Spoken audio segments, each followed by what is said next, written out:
Hello, Andrew. Thank you for joining me on the Coffee and Ben's podcast. Let's talk a little bit about stop asking questions. Um, the first thing I noticed is that you lived in Argentina for a while. Yeah, the best part for me about Argentina related to what we're talking about here is that I was able to focus. You know what? Day Hmm. to day life has all these freaking distractions. Like we moved to Texas. I need to get a license plate on my car, and that means going to the DMV and getting a temporary license. Then you come back and you have to get a regular license. And turns out that the license plate wasn't ready or we weren't ready to get it. It's like, that's one little everyday chore of life that I have to go through because we're Hmm. living here at home in the US. When we went to Argentina, everything was so much simpler. I could just live in a house, go to the office, work, have no distractions. All my usual habits were Hmm. gone. All my usual obligations were gone. Things were less expensive. So I was able to take a taxi instead of drive a car, and I could focus on what mattered. And at the time, what mattered to me was doing these interviews. And so I could just sit in the office and figure out the recording equipment, figure out who to interview, and there's nothing like it. I would love to be able to do that every few years. It's a little harder now with kids, but I'd love to be able to do that, to just go and say, I'm going to disconnect from all my regular human obligations and focus on the thing that really matters. Yeah, I lived in Bolivia for 3 years, Peru for 1 year, and it's so relatable. So there's no distractions, like you just said, not having to do all these tasks. Like I talked Yeah. with David Cadaby about this as well. He lives in Yeah. Colombia. Yeah. And he just said the same thing. It's all these things that you need to do, and over here it doesn't matter. It's a huge help. It's a huge help. I think that I wanted to move out of my parents' house so I wouldn't look like a loser, but I stuck around for a little bit longer just so I can start my company. And that really helped me because this was back before Mixergy, before the interviewing, Hmm. because there was very little that I had to do. I could just get up every day and focus on this business that I was trying to create. And frankly, I didn't have to make food. My mom made food for me. That's a really nice situation to be in. Hmm. I didn't even have to do laundry. I was in my 20s and my mom still did my laundry for me. And it sounds like being babied, but you know what? I'll take it. I just want to be able to focus on the things that matter. And anytime that I can get to do that, it's a gift. Yeah. Is coffee something that matters to you? I'm drinking coffee right now. I'm kind of obsessive with it.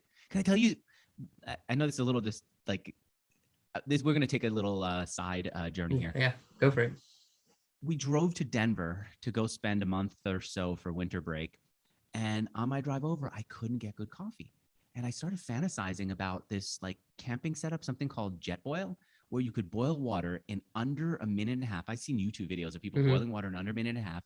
It comes with a French press, so you could do French press coffee and all that. And as I was driving, I said, we go on a lot of excursions as a family. I hate that I have to get junky coffee or no coffee.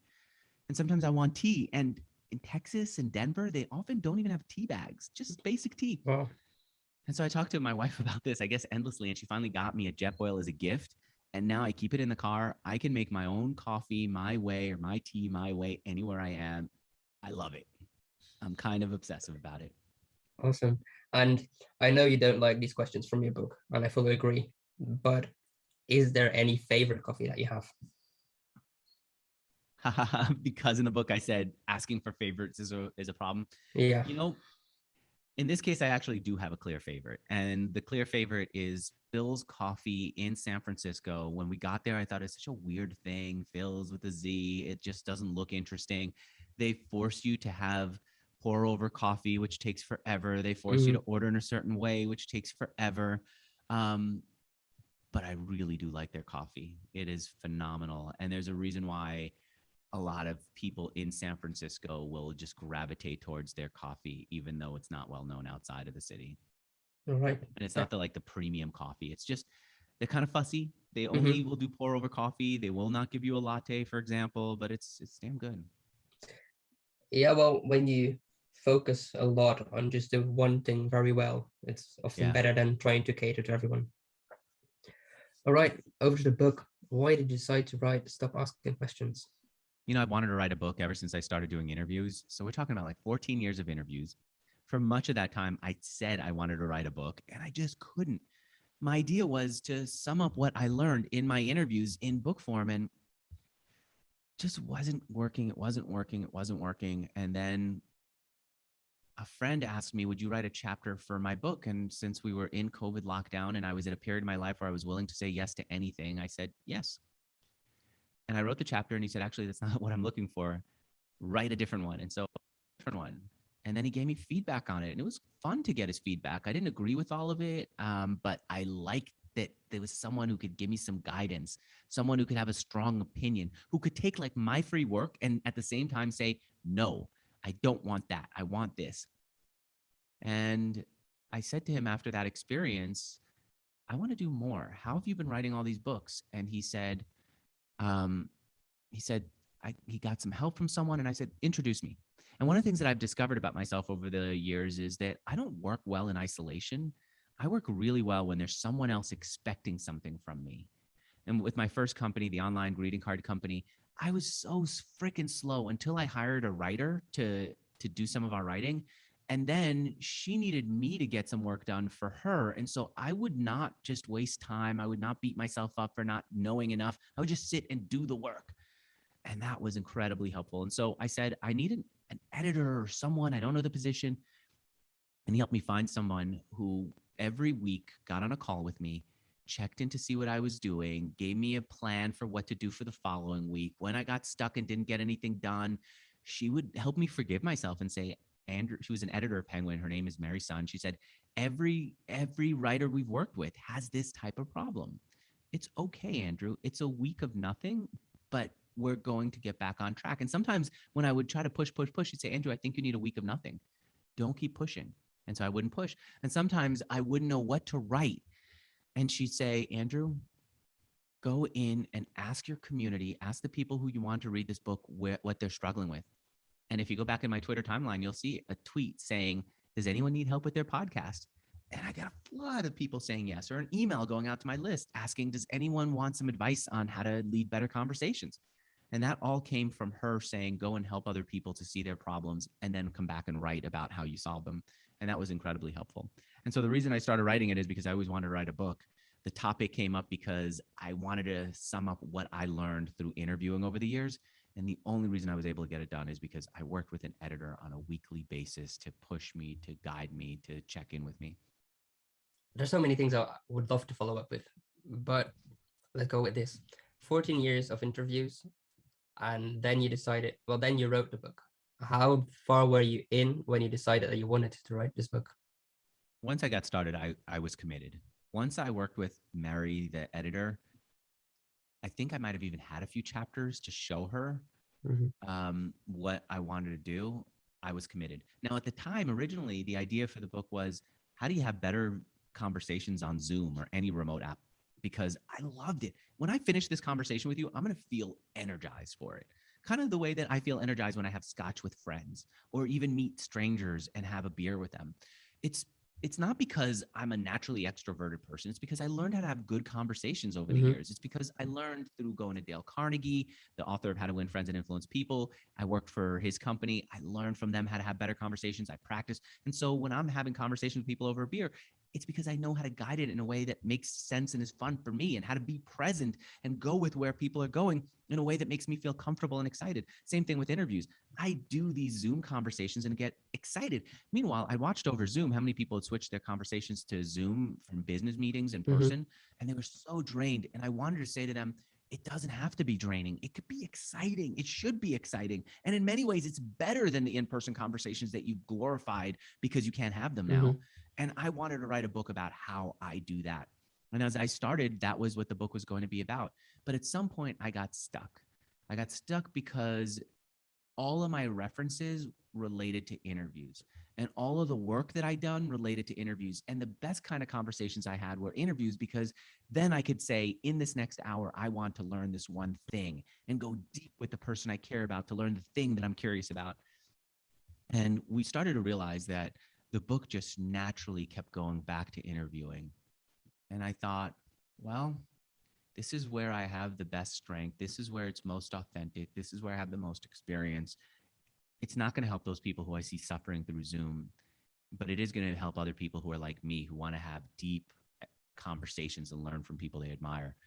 And I'm good with that. And so we adjusted. And that's another benefit of working with a good editor who can guide me that way. And at what stage did you decide to work with Ben? I worked with Ben Putano of Damn Gravity around the time that I was finished or finishing editing. He emailed me or direct messaged me or something, and he said, Andrew, if you write a book, and I didn't even talk publicly about writing a book. After years of saying I want to write a book, I said, I'm not going to talk this time. I'm going to I'm going to talk internally, but not publicly. And so he didn't know I was doing it, but he said, Andrew, you should write a book because, and then he gave me a list of all the benefits. And I said, how do you know? And he said, I've got a publishing company. And I said, but you haven't published anyone yet. And I love that he kept coming back and saying, no, I didn't, but I did publish a book before. I am working on my book. Here's how I'm doing it in public. Here's the way I'm getting insights from my audience. And he showed me like his audience gave him feedback on the cover and they were engaged in the cover. And because they were engaged in the cover, they were looking forward to the book. The cover design was better because of it. And Mm-hmm. he didn't pick the cover that they wanted. So he said, look, you don't have to go with mob rule. He said, I'm going to explain to them why. And he actually did explain to his followers why he didn't pick the cover that they wanted. No hurt feelings, no nothing. But he also wasn't discarding their opinion. He was using it, guiding his decision with it, but not being bossed around by their decision. And I liked how engaging it was. And I said, I can work with a publisher that's going to put me in through their non-process process and forget about me. Or I can work with Ben, who's going to be kind of obsessive because Mm-hmm. I'm going to be a good use case, a good first case study for him. And I could work with an established company or I can work with a startup. And my vision had always been to Mm-hmm. work with startups. That's what Mixergy, the interviews that I've done were about, helping startups build better companies. That's why he discovered my podcast. And I thought this feels more authentic. Somebody who's scrappy, who's willing to be there, um, and go the extra mile and come up with new ideas and not count on me just being grateful for being part of the process, but be active with me in the Mm-hmm. process. He was. He helped me pick a cover with the audience's feedback and we engaged them. He created an email list just for the book so we can tell people about it. He started creating a Twitter campaign for me, leading it, writing the tweets, thinking about a new direction that frankly I disagreed with. And then I saw the results and I realized why he was right. And so that's why I worked with Ben and I'm glad I did.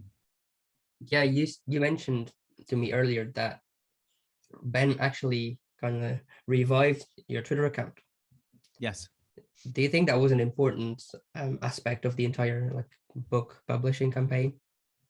I think it helped. I think I'd been using Twitter for years, since basically when they launched. And for me, Twitter was more about just talking to the people in my world. It was like a big cocktail party where the people who I interviewed would be there, the people who I'd worked with would be there, the people who I met in San Francisco and moved out of San Francisco would be there. And that was a way for me to communicate and talk to them. It was like a giant iMessage group.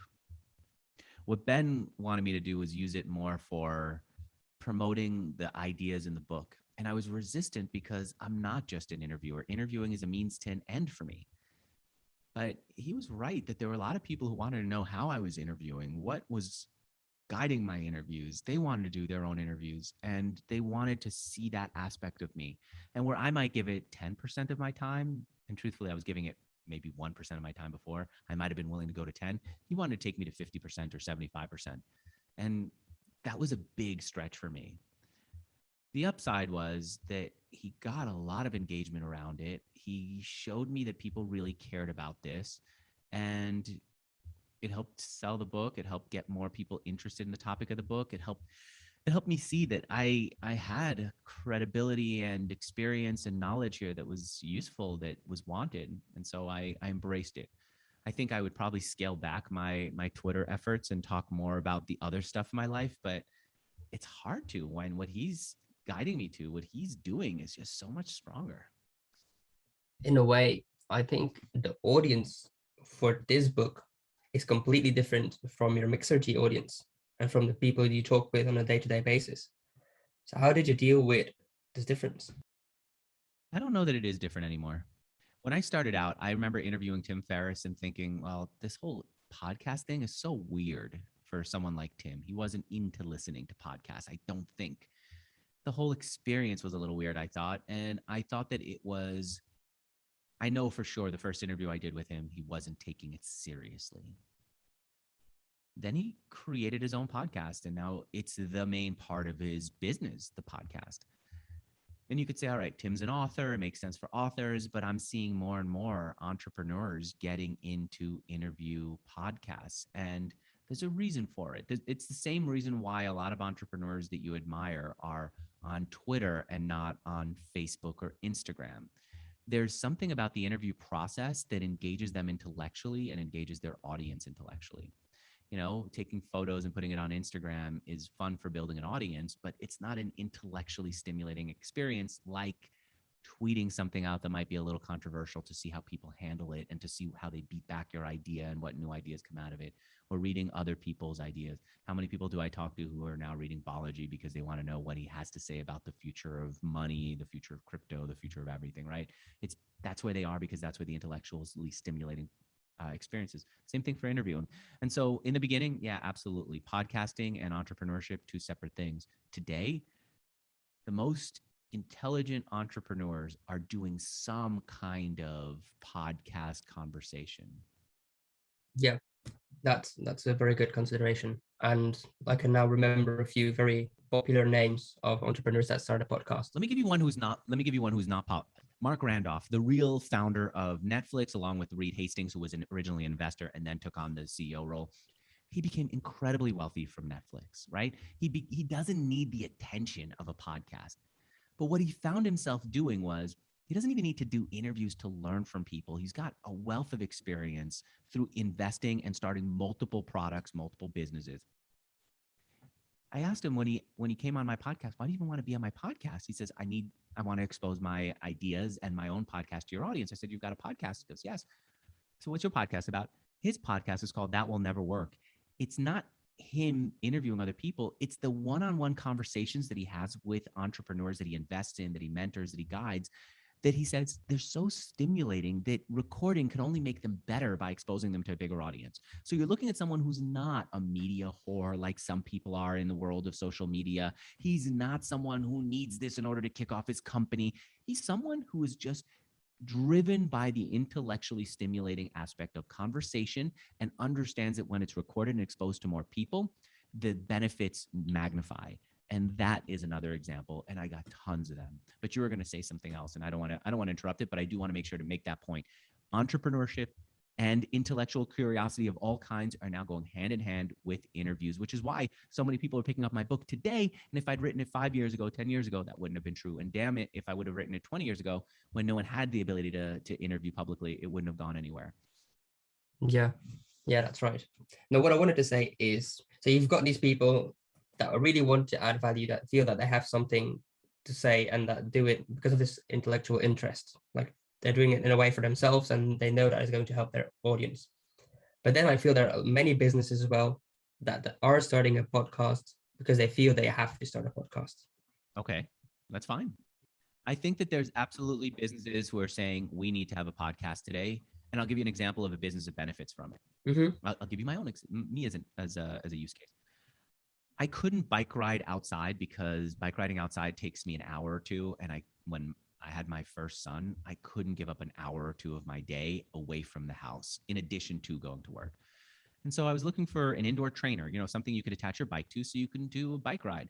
I came across this thing called Zwift, which is kind of weird, but the way it works is if you get a smart trainer with Bluetooth in it, when you connect your bike and pedal on your bike, this character in a virtual world that you see on your iPad, iPhone, or laptop moves through a virtual world. And so I love cycling because I love going and looking around.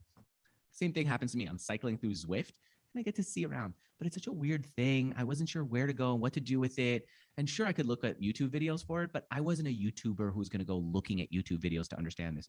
I happen to, when I'm riding or walking to work or doing whatever, listen to podcasts, showering. And so I was listening to Zwift podcasts. Now, this thing that sounds so weird became less weird as I heard other people doing it, as I heard them explain that if you really want to challenge yourself, you can go to the top of this virtual mountain. And if you ride far enough, then you get this special bike. And I thought, well, I do want to challenge myself. So virtual mountain makes sense. I do like the idea of getting a special bike just as a goal for the sake of having a goal. Great. And so I became not just a paid Zwift customer, I became a Zwift user on a daily basis, maybe, and an evangelist of it because I got so excited about it. All because Zwift put money into a podcast that I then was able to listen to. And so we are seeing that happen more and more. There are some people for sure who, if they're using Notion, like to figure out how to use that database notepad type app on their own.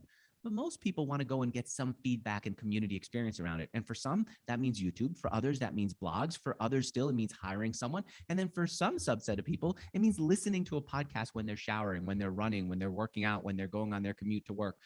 That is where the audience for podcasting sometimes is. And I think that every business should recognize that audience exists and be there for sure. Thanks for sharing this story. It's really interesting. I just wonder, this is a very niche podcast. How did you discover this? You know what? I don't even know. That's a really good question. I don't know. What it might have been was they might have told me, if you have any questions, and in fact, I think that is what it is. I couldn't connect it. So they said, Andrew, we understand it's difficult. This guy who goes by GP Llama on YouTube made a video about how to do it. So I watched a 7-minute video. I bought what he said, and I was able to connect and get this virtual experience. Then I said, I have more questions. They said, why don't you join our Facebook group? Freaking, I hate joining Facebook group. I don't need to chit chat with people just so I could understand and learn something. It seems like such an inefficient use of my time. And then I'm in the Facebook world, which draws me into other nonsense. But I saw that someone posted that there's a new episode of the Zwiftcast up. And I said, oh, I do like podcasts. And so I signed up for their podcast. I started listening and being a part of that. And I hardly ever go into the group. In fact, it's been years, I think, since I've gone into the Facebook group. Okay, right. Let's change the topic a little bit and talk about writing and podcasting. And especially, I want to kind of see how you feel about the difference between the two. So one of the things that you mentioned a couple of times in Stop Asking Questions is that you do not or almost not edit your interviews. And then you need to write a book, or then you want to write a book and you need to start editing. How does that difference feel? Very good. I enjoy the editing process so much. I enjoyed minimizing it. And I think partially because with the Mixergy interviews, I leave the whole thing out there. There's a part of me that craves editing. And the only reason that I don't do it in Mixergy interviews is because once I open myself up to editing, my interviewees are such commanding, bossy people, many of them, that they will never let me stop editing them. They might start with, but I said that I didn't want to reveal my revenue and now I revealed it. Legitimate, fine, maybe we edit that, but they'll move instantly to, but Andrew, we didn't announce the funding, or we don't like that the way I talked about the investor, I wasn't glorifying, or I talked about the investor nicely, but then I didn't talk about my other investors. Can you please remove that part? And then they go to the ums and ahs, and before you know it, you end up with this very just very overly polished interview experience, which a lot of people have, which unfortunately misses much of what really matters. A lot of what we get out of interviewing is the part of the person that they're not comfortable exposing themselves, but that is the best part of them. And I think that that's important. You know what? I'll give you an example. I think it's hard to visualize it when it comes to an interview. I'll give you an example that's more visual. When I did these 7 marathons on 7 continents in 1 year was my goal, and I was interviewing entrepreneurs on every continent. My friend Devin Meadows came with me. He's an incredible video editor and videographer. And when I finished watching one of the videos that he took of, I think it was the Mexico marathon that I did, there was this period where I didn't even realize that he recorded. As we were looking for a SIM card in Mexico, and I was singing like a song and adding the word looking for his SIM card into it, that to me, I would have felt so dorky for singing about a SIM card, for singing in general and having it on camera. He knew that that little touch of humanity added flavor, color, a sense of my personality that I don't recognize. And if I do recognize it, I don't want anyone to know about it, but it's a human thing to do, that I kind of sing along when I'm in the car by myself. And he picked it up and he got it. A lot of what makes people human is what we don't want included. They don't want included in their stories. And I want the interviews to include that. And the only way I could do it is by saying the ground rules are no editing. Let's get in. Mm-hmm. And then with writing, I think the risk is that it's a lot easier to delete these little snippets of humanity because they may feel like fluff in your book. And that was a problem. I think that I needed editors to tell me, Andrew, add more color. And I struggled to put that back in. I was very good about removing fluff. If you see this, the book is clear stories, because I believe in stories being interesting. I believe that if you're going to give me a fact, have the story that gives you the credibility to give me that fact, right? So if I tell you that one way to get somebody to reveal themselves is give a dramatic lowball, it's just an interesting point that no one's going to remember. But if I show you a snippet of my transcript where this woman would not give me her revenue and I say, what did you do? Did you make $1 million? And I know that $1 million is insultingly low for her. And she jumps back in and goes, no, we did 20, 30 times that. And I get my number. If I tell you that's how a dramatic lowball works, now you've seen it in action. So you know I have the credibility to tell you. You see the example, so you see how it works. You understand the nuance of it. I'm not gonna say, what was it? Did you get less than $1 million? And then she's gonna go, no, here are my finances and give me the exact number, right? You get a sense of it.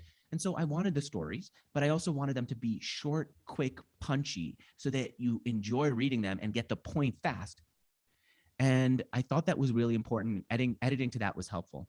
What I needed help with afterwards, and truthfully, I don't think I got enough of it, was I needed help coming back and bringing a little color into it. Something like saying, I'm sitting and facing this woman who, from the child, I could see it because her brows were furrowed. I could see that she was a serious person who, from the time, I don't even know how to do it now to give you an example. It's challenging. I did have this one example in the book where I talked about Scotch Night and how I use one of my techniques at Scotch Night. Someone used it on me. And an editor said to me, Andrew, can you just give us color? Where is Scotch Night? Tell us the chairs you were sitting on. Tell us that they're high bar stool chairs, that this was in a corner of your office, that it had this elegance and vibe that made it feel comfortable for people to sit and have Scotch because there was no one around. And I struggled with that. But editing was easy and fun and pleasurable. Adding back the color was challenging, and I don't think I did it as well as I would have liked to. Yeah, I understand. So you've got these stories and stop asking questions, and there are a lot of stories, but you don't have the scenes. You just tell exactly what happens, but there is not a lot of background information, so you can really imagine how it's going on, where you're sitting, and everything. Yeah. Yeah.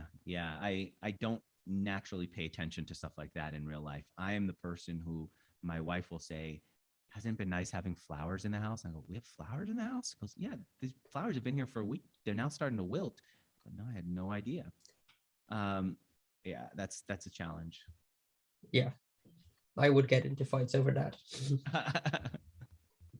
And it helps when I read a book, like Malcolm Gladwell does this really well, when they give you a sense of how the person they're talking to has their shirt partially untucked and the back of their hair is sticking up because they didn't notice that they didn't brush it well. You get a sense of them. Actually, I'll give you a really good example of that. There was this Fortune article about Charlie Rose, an interviewer that I really admired. I was paying for his interviews for years because I wanted to hear and study his approach. He's a guy who would interview heads of state and then actors and just random technical people. And it was fascinating. And the article talked about how his cufflinks are often undone on the show because he does his research up until the last minute and he doesn't pay attention enough to the way that he dresses and looks on camera. That little touch stayed with me in my mind, and it gave him a little bit more personality and helped me understand how he works in the world. I'd like to have included more of that, and I want to be more aware of those things. And I try in my interviews to do that. I don't do it great, but I try to do that. I try to ask Sahil Lavenia why he, as the creator of Gumroad, which is such a beautiful piece of software for selling digital products online, if every bit of it is beautiful, like if you hit the credit card payment button, a card almost flies down from the top of your screen to the center of your screen, asking you for your credit card information. When it's time for you to add the, what is it called? The CVV, the 3-digit number from the back. When you enter that field, the little image of a card flips over to the back. So you see that you need to flip your card over to the back. Subtle, but effective. And then if you hit the cancel because you don't want to do it, the card where you're supposed to enter your credit card information just drops down to the bottom of your screen. Beautiful details. I said, every time I've seen you've worn flip-flops that just don't fit well. You always have like this white t-shirt that looks like it came out of a Hanes package last year. You don't look like you're a stylish person. Why is it that you're not? But it comes across so much in your product. And I got a sense of how the person, I think I was able to communicate to the audience how he is not someone who cares about the physical world as much as he cares about the creations that he makes in the physical world. Today, you might say that he's more like into the metaverse than into the universe. But whether I would say it that way or any other way, I think we got a sense of the person because I pointed out the way he was dressed. And I try to do that in the interviews. I don't do well enough as a writer. Yeah. So adding a little bit of color is difficult. And apart from this, what was, and again, I'm asking a most type of question, but what was the most difficult part of writing your book? Um, so the reason that you keep saying asking a most question is it's something that I've said in the book that I don't recommend interviewers do. I should explain that I think what happens is people start to spin their wheels thinking about what is number one, and evaluating every single one. And then Mm-hmm. so it's a challenging question that then ends up with a lot of guessed thinking instead of the answer that we're looking for. Um, and so now that's what I'm doing. I'm trying to think about what the most difficult part of, I don't know what the most difficult part of it was. Yeah, maybe I should reformulate. Maybe I should just say what's something else you struggled with. There was a period where I found myself sacrificing almost everything else in my life for this. I was doing interviews, but nothing else. I ignored email that came in just so I could spend time writing. I ignored like paying attention to the income statement and expenses of my company because I was writing. And meanwhile, I would end up with like 3 paragraphs of work for the whole day that I sacrificed everything else for. And at some point I said, wait, I'm running a business and doing this. This sucks. And I got so angry. I started looking for a ghostwriter. I emailed Ryan Holiday, the author of so many, so many books on writing. But the one that really moved me was Perennial Seller. And I known him over the years because he'd introduced me to interviewees and he'd been an interview guest on my show. And so I got to know him, and we'd gone for runs here in Austin, or one run. And I felt close enough to tell him, I am sacrificing too much of my life. How do I get out of it? Thinking that he would say, I've got a great ghostwriter for you who could help guide you. Instead, he gave me like the most brutal response, which was, did you read my book? And I did read his book, and I'm a highlighter. So I went back and I said, is this what you meant? And I showed him the sections that I highlighted of Perennial Seller about things like George Lucas pulling out his eyebrows while he was writing Star Wars, and other examples of writers who suffered to write. And he said, he gave me one word answer. I think it was just, which is like not even a word answer for a writer to just do MMHMM in an email. But I understood his point. He was like, you're suffering and this is part of it. And so I remember at the time I did find a ghostwriter. I didn't love what she did. Actually, I think it would have been fine. But I loved my own writing. I loved that it captured and froze what I learned over the years. And then coupled with him saying, this is the way, I guess his other book title is The Obstacle is the Way. And I thought, I'm going to be so much prouder of this book if I suffer through this and I put my real experiences in it. And so I suffered through it. And that was a difficult moment for me, sacrificing so much for what seemed like so little, like a whole paragraph. And you know what? Sometimes I'd write the paragraph, I'd show it to Mary the next day, and she'd say, now that I see it, we shouldn't have gone down this path. Let's delete it. That's a whole day.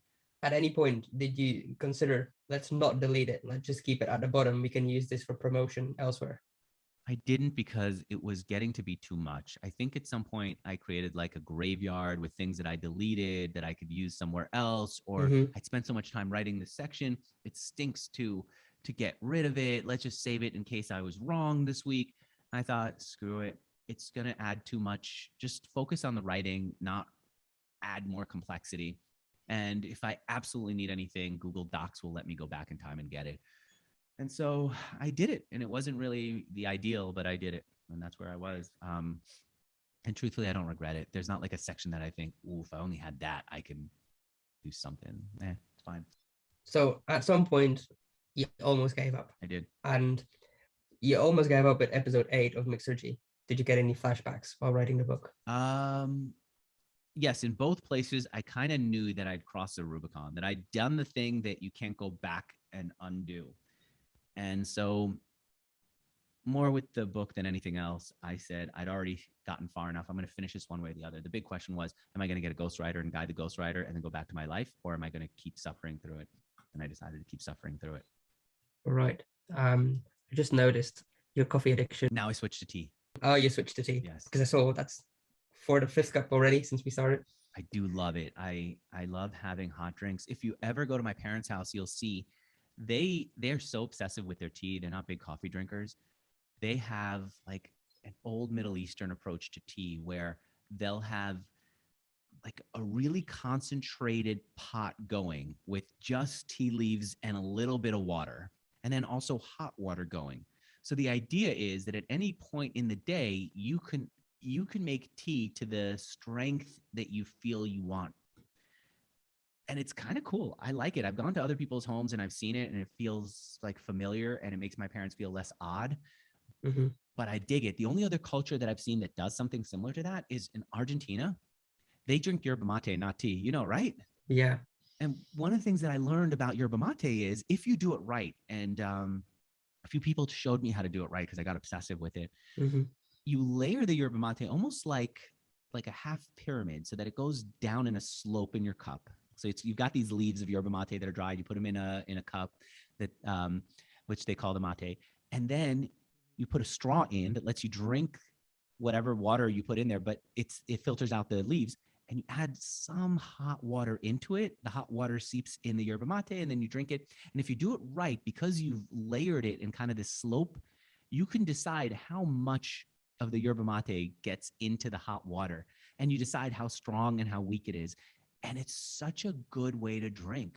When we drink coffee, we don't get that. One of the things that I think that coffee snobs miss is the ability to say, this sip or this next 5 sips, I want to be really strong. But the next ones after that, I can go a little bit milder and take my time with it, you know? Hmm. And instead, what you get with even the biggest coffee snobs, they have a whole cup of coffee that has the same strength.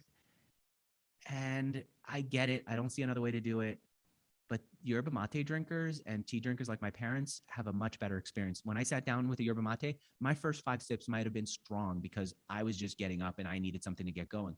But after that, I could have just milder bits of caffeine, milder flavor, and just let it go. And then if I feel like I need a bit of a jolt, I can add a little more hot water to a section of the yerba mate leaves that were still dry so that I can get more energy. It's a hard thing to explain, but it's huge. Yeah.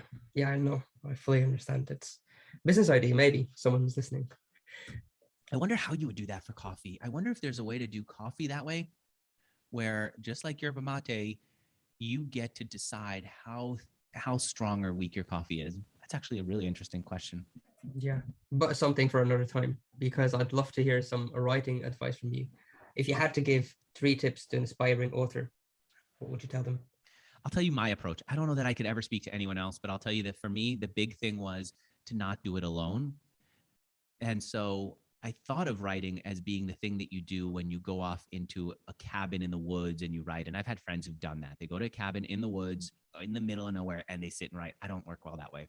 For me, it helped to have somebody hold me accountable every week, check in with me. Every day, if I was sitting and writing, I knew that I would get up and go and eat, or I would get up and go and do something else, or I would check Twitter. And so I needed somebody to also kind of keep an eye on me there. And what I did for that was I used a service called FocusMate, where you sign in and then they pair you up with a stranger who also wants to focus, and you could share your screen so they could see what you're doing and you could see what they're doing and make sure that you're not like getting off task. Hmm. And having that human being there to keep me accountable was tremendously helpful. And then the final part of this threesome is to say, I need to go to the audience from time to time. Initially, it was going to be I'm going to write and publish, but I realized I couldn't handle that I couldn't handle that kind of involvement with the audience. I needed to be a little bit more separated, but I could every few weeks say who has a problem that I can help with for free on Zoom and get in and help them, and then remember the problems that go along with the solution that I'm offering with the book. And I got a bunch of interviewers, a bunch of podcasters, just people who wanted to have better conversations, reach out to me. I'd answer their questions, and then I'd use the stories and the questions and the problems they brought up in the book. Yeah, that's an interesting approach. Um, and maybe something a little bit similar here. If you were interviewing yourself about your book, what would you ask yourself? The interview that I would do about the book would be to say, who's my audience? Maybe the audience is just me. Um, what are the problems that are important to solve? And then how did the book address them? And I would almost ask the author to sum up chapters of his book that explain how the problem that I'm bringing up would be solved. And so it would just be, I have these 10 problems as an interviewer, or I know my audience has these 10 problems as conversationalists. Andrew wrote answers to those. I'm going to read his book. I'm going to pull out those 10. I'm going to write a note about each story that he tells, and then I'm going to tee it up. have him tell the story that solves the problem so that the audience gets it. And then I'm going to challenge him and say, yeah, but when I do it, here's the problem I have. Or when my audience does it, here's the thing that they brought up that they're challenged by. How do you address that? And then what I end up getting is basically an hour that's a book summary with the best parts of the book for my audience, like customized for our needs with specific stories and examples. I leave out all the empty stuff that people tend to add to their books because they feel they need to hit a word count or a page count, and all the stuff that's not related to my audience. And I end up having a really good, engaging book summary that relates directly to my audience and my needs and is told well. And then if they like it, then they end up going out and buying the book. And sometimes they become like fanatics of the author. And that's the approach that I would take with me. All right, interesting. Is there anything else that you think I should have asked during this interview? I think the big thing that people wonder is interviewing just for podcasters like you, Andrew? Is interviewing just for people who want to do this professionally? And the reason I started the book out with the story of me going and talking to Ace Greenberg, the guy who ran the investment bank that I worked for as an intern in college, and he sat down with me and he let me ask him anything, and I blew it, and I didn't learn jack from him. And I started the book with that because I wanted everyone to realize that that's the problem that we're all facing. We get to meet these incredible people today. Maybe we work for them. Maybe they're our clients. Maybe they're just people that we meet at a dinner party, and we get to ask them anything, and we blow it. We end up with empty conversations that are not useful. When I talk to entrepreneurs who do amazing things, one of the things they tell me is they know how to extract information from people they admire who've done the things they're trying to do. A great example is Ari, the founder of Artlist, who I happened to interview yesterday. He built a business that makes royalty-free music and video and related content for creators available on a subscription basis. He built that to tens of millions of dollars. And he's not a business person. He's a filmmaker. And he did it. And I asked him, how do you do it? And he kept telling me names of people who he turned to, like near the president of Wix, the web publishing company, that he would turn to and say, I'm trying to learn how to do this thing. How did you do it? How would you solve my problem? And he knew how to extract information from them. And that's how he was able to build his business to that size, even though he wasn't an entrepreneur at heart and a business person at heart. And the problem is most people don't know how to do that. We just don't learn how to do it. We don't value it. It's never been a thing that anyone spent time on. We learn how to read from books. We learn how to learn now from YouTube videos, from school. We don't know how to learn from other people one-on-one. And that is such a magical, powerful thing that I wish everybody would learn how to do. And if you do it, I think that you end up with tighter relationships with people. And I know that you end up with better learning and better, more customized understanding of what you're trying to achieve. So, final question then. Of course, I kind of think I know the answer to this question. And it's one I ask at the end of every interview. Do you have a secret? And I think the secret to your success, I'm just answering it for you now, is how you extract information from people, like you just said. But maybe is there anything else that do you think that makes it exceptional at what you do? One of the things that I did was put in this book all the secrets that I have for conversation. Like there was one that people had seen, but I don't think most people realized. Like I would ask, if I want to ask a personal question, I'd say, do you feel comfortable talking about how you and your wife broke up? And people would see that suddenly we were getting in a conversation with a stranger who told us about how he and his wife broke up. And it was like, how does Andrew do it? And now I revealed it in the book, and now people see it in conversations with me and they say, oh, I saw that. It's in your book, and I get it. And I knew that that was going to come up, and I knew that that was going to be a danger. And I intentionally said, I want that. I want it to be that kind of good where I'm not holding back the best stuff. I've interviewed authors over the years, and the ones who have these crappy, like gimmicky, lead magnety books are the ones who don't reveal the depth, the secrets, the painful stuff that they know almost ruins their mojo, because what they're trying to do is promote themselves instead of help promote the person who's reading. And I intentionally decided I'm not going to do it, even if it means that everyone sees and how I'm doing things. Some people copy it. Other people might call me a manipulator for doing it. I wanted that out there on the page, and it's there. All right, perfect. Thank you. Do you have any useful links for aspiring authors? Useful links for aspiring authors. Yes, I highly recommend that you work with someone else instead of working on your own. I'd suggest a couple of different things. One is use FocusMate. It's free. I see a lot of students use it, and now more and more developers and entrepreneurs use it when they want to stay focused.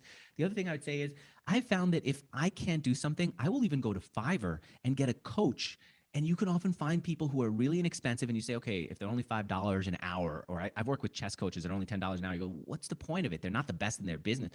It's okay. Just having another human being there to kind of co-work with you is helpful, to check in on you, to just give you some guidance. Even if you say, no, that's stupid, that's not my answer, and you come up with your own, it's better than just going through it in your head. And I think a lot of times we think we have to do this thing ourselves.